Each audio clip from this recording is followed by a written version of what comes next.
Tallinna Ülikooli filosoofiaprofessor Tõnu Viik. Kuidas te suhtute sellesse, et inimühiskonda, kus tavapäraselt suhted ja emotsioonid on vägagi määravad, hakkavad tasapisi tulema robotid? No ma arvan, et on tõsi see pool, et neid roboteid tuleb meile tõepoolest aina rohkem.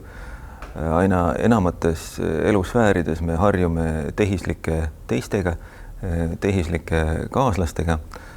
Rollid, mida varem täitsid inimesed, võetakse üle masinate poolt. Selles midagi nii väga uut ei olegi, sest rollid, mida varem täitsid loomad, on samuti võetud üle masinate poolt. Nüüd, mis on uut selles arengus, on see, et uue põlvkonna robotitel on aina enam antropomorfseid jooni, erinevaid. Mõned neist ehitatakse inimese kehaga sarnasteks, neil on antropomorfne kehakuju.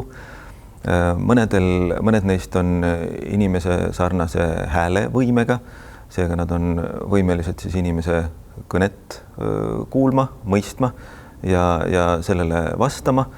Mõned neist on antropomorfsed mingisuguse keha osa tõttu või rolli tõttu, mida nad täidavad, näiteks robot muruniidukid või robot tolmuimejad või isesõitvad autod. Mõned neist tasapisi omandavad jooni, mis on sarnased inimese teadvusega ja inimese mõtlemisega. Näiteks suudavad nad ise õppida ja ise autonoomselt teatud situatsioonides otsuseid vastu võtta. Näiteks jällegi nagu suudavad teha isesõitvad autod. Nüüd, kui me kõik need antropomorfsed jooned veel ühte olendisse kokku ajaksime, seega siis inimese sarnase kehakuju, kõnevõime, inimesele omased sotsiaalsed rollid ja funktsioonid ning niisugune teadvuse või vaimsuse tüüp, kus siis see olend suudab autonoomselt otsustada ja inimmaailmas käituda. No võt, siis me jõuame olukorda, kus seda sorti olendid hakkavad aina enam siiski tõmbama enda suunas ka meie emotsioone. Ehk siis nii, nagu me kõikide oma kaaslaste suhtes oleme emotsionaalsed ja tõepoolest afektiivsus on alati üks inimühiskonna koostisosa.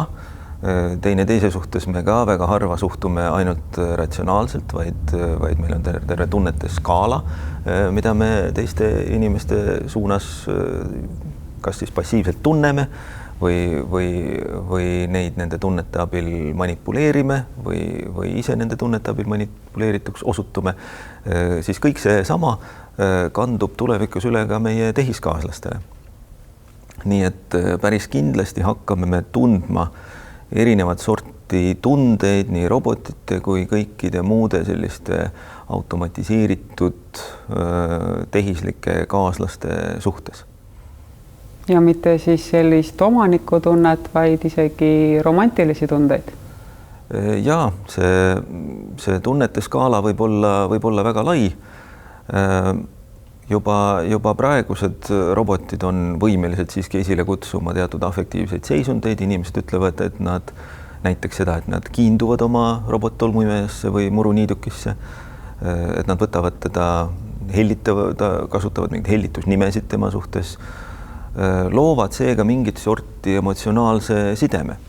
Ma arvan, et see side muidugi kaugeltki nii kaugel veel ei ole, nagu on emotsionaalne side näiteks koduloomadega. Aga tasapisi ta sinna suunas liigub, ei ole ju ka robot-tolmuimejal koduloomaga sarnaseid funktsioone veel, kuigi niisuguseid pehmeid ja paitavaid roboteid ka juba ehitatakse. Nüüd kaugemas tulevikus meie vaatevälja ilmub kindlasti terve hulk roboteid, kes abistavad meid erinevates töödes ja mitte nii nagu eelmise sajandi industriaalsed robotid, vaid nii nagu inimene meid abistaks. Ühesõnaga vaadates meid, õppides meilt, järgi tehes, kujutlegem näiteks sellist robotkätt mingisuguses töökojas, kes ei tee mitte mingisugust kindlaks määratud funktsiooni, mida programmeeritakse, vaid kes vaatab kõigepealt inimest, kuidas inimene mingisuguse objektiga käitleb ja siis teeb selle järele. Siit samm edasi on siis niisuguse antropomorfse välimusega koduabiline meie kodus, kes teeb kõiki koduseid töid, kuni siis tõesti romantilise armastuse objektini, ühesõnaga robot, kes täidaks peaaegu kõiki inimkaaslase funktsioone ühes romantilises suhtes või üldsegi kõike. Ja siia ei saa me veel ka piiri panna, et ta täidab neid samu funktsioone, nagu inimene täidab, ta võib täita veel palju rohkem. Ühesõnaga, ta võib ületada inimest oma võimetelt väga mitmes vallas. Tema pühendumus võib olla veatum ja püsivam, kui seda ükski inimene, ükski surelik suudab. Ja tema mõju, siis pikaajaline mõju inimese harjumusele, tema karakterile võib teatud programmeerimise puhul olla seda inimest kasvatav, arendav, edasiviiv ja juhtiv, mis tõstatab muidugi terve hulga eetilisi dilemmasid ja küsimusi, et kes on siis see, kes on võimeline disainima või on lubatud disainima robotit, kelle eesmärk on kujundada meie psüühikat. Aga astume samme ka sinnapoole, selles suunas. Juba on siiski päris palju suhtlusroboteid, kellele on programmeeritud sisse funktsioonid, kasvatada meie karakterit, aidata halbadest harjumustest vabaneda, näiteks suitsetamisest ja nii edasi. Nii et emotsionaalsed suhted robotitega on kindlasti meie tulevik. Eelnevalt te rääkisite, et inimesekujulised robotid tungivad järjest rohkem meie igapäevaellu. Et kui me nüüd mõtleme, et meil tekivad nendega suhted ja emotsioonid, et kas need robotid parandavad meid või pigem rikuvad? See on väga suur küsimus. Seda mööda, kuidas nad arenevad, see meie suhete diapasoon nendega laieneb ja ilmselt ka see emotsioonide pool kasvab. Nüüd juba see fakt, et on olemas kunstlikke olendeid, kellest me hakkame olema emotsionaalses sõltuvuses, on päris hirmuäratav ja me päris kindlasti hakkame olema nendest emotsionaalses sõltuvuses.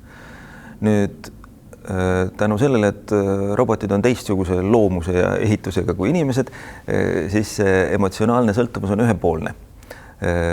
Robotid meist ei ole emotsionaalses sõltuvuses, meie neist aga küll. Robotid meist ei ole lihtsalt sellepärast, et nad ei ole võimelised afektiivseks eluks, nad ei ole võimelised emotsioonideks. Küll aga on robotid võimelised inimeste emotsioonidega arvestama. Neis on võimalik välja arendada niisugune sotsiaalne ja emotsionaalne intelligentsus, mis oskab inimeste emotsioonidele reageerida ning selle tagajärjel oskavad nad nendega ka siis manipuleerida. Nii et me peame valmis olema selleks, et nii nagu linnaruumis me siis kohtame liiklejaid, kes käituvad täiesti ratsionaalselt ja linnaruumis on see vist okei, meie kunstlikud kaaslased, siis ka meie emotsionaalses elus hakkab olema mängijaid, kes on täiesti ratsionaalsed ja selles mõttes inimestest hoopis teistsugused ning meie suhted, meie emotsionaalsed suhted robotitega on ikkagi täiesti teistel alustel kui meie emotsionaalsed suhted inimestega, mis on kahepoolselt emotsionaalsed. Nüüd on see meile hea või halb, on ilmselt küsimus, millele ei saa üheselt vastata. On kontekste, kus see on kindlasti hea. Näiteks kontekste, kus mul ei ole inimesest sõpra, aga ma vajan kellegi tuge oma, ütleme, isiksuse muutmisel. Võtame väga lihtsa näite. Ma vajan tuge halvast harjumusest, näiteks suitsetamisest loobumisel ning see tugi peab olema siis niisugune, et keegi õigel hetkel ütleb mulle tunnustavad sõnad, toetavad sõnad, aitab mind verbaalselt ja emotsionaalselt. Juba praegu arenduses olevad chatbotid, juturobotid saavad sellega kindlasti hakkama. Nüüd, kas tulemus on siis eetiliselt hea? Ma ütleksin jaa, kui ma saan sellise suhte toel suitsetamise maha jätta, siis tulemus on eetiliselt hea. Paljudes järgmistes kontekstides see enam nii selge ei ole. Meil kõik on armastuse vajadus näiteks. Ja oletame nüüd, et on tehislik olend, tänu kellele ma saan oma armastuse vajaduse rahuldatud. Kas see on eetiliselt hea? Väga raske öelda. See on küsimus sellest, milline ring inimestest jääb siis sellest suhtevõrgust välja, kes saavad seda endale lubada, kui see suhe robotiga on ikkagi palju toetavam kui suhe inimesega, kas ei hakka me ühel päeval eelistama niisugusi suhteid. Need on küsimused, millele on praegu veel väga raske vastata, aga milleks me kindlasti peame valmistuma sellesse tuleviku maailma sisenemisel.